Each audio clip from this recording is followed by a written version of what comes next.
I just made an epic rant video about the persistent heavy contrails with funny voices and everything, and my POC phone errored out and didn't record when I ended it. It just like give me some weird message and didn't go.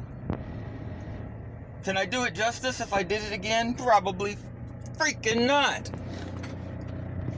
Hey, look, we got persistent heavy contrails. Boy, it's that time of the year again. Time for the extra persistent heavy contrails. You know, like Neil deGrasse Tyson told us about. He's the smartest man in the world now that, what's his name in the wheelchair, that died here recently? Stephen Hawking. Since Stephen Hawking died, Neil deGrasse Tyson is the smartest man in the world. Well, the smartest living man in the world, at least. That's guaranteed for sure, because he works for NASA, and NASA is filled with smart people that know what's going on in the world.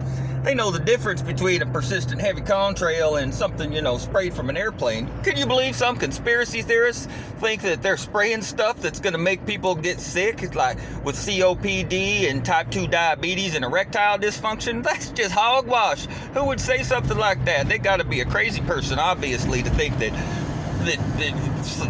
we will be sprayed with poisons or something. I mean, this is America. We have a constitution.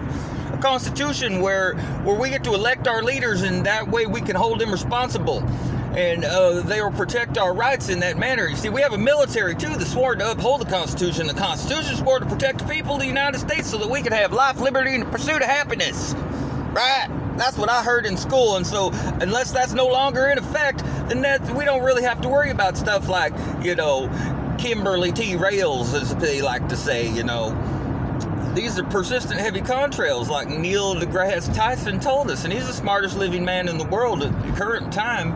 So, he called the Coriolis effect on that football kick, because the Earth is a ball spinning in a vacuum of space, you see, around the sun as it orbits in, multiple directions at once. But we can't feel any of that motion because it's such a large scale. But anyway, the Coriolis effect caused the ball to hit the upright and go out on the Super Bowl. I missed the Super Bowl because I was busy that day and I couldn't get back to doing it. But whoever won that game only won it because of the Coriolis effect. Isn't that wonderful? Wow, isn't science great? It's amazing what they can discover simply by knowing things, because they're smarter than everybody else. That's why they work at NASA, you see. Did you know NASA is the #1 consumer of helium in the world? Isn't that interesting? Or they need a lot of helium, for their weather balloon testing and stuff, so that we can keep an eye on the weather. Maybe they put helium inside the satellites to help them get up into space easier. That's a good idea. Maybe they should try that. If they do and they make some money on it, make sure to tell them it was my idea, because I need to make a few bucks, because I'm pretty broke right now. All right. That's all I got to say.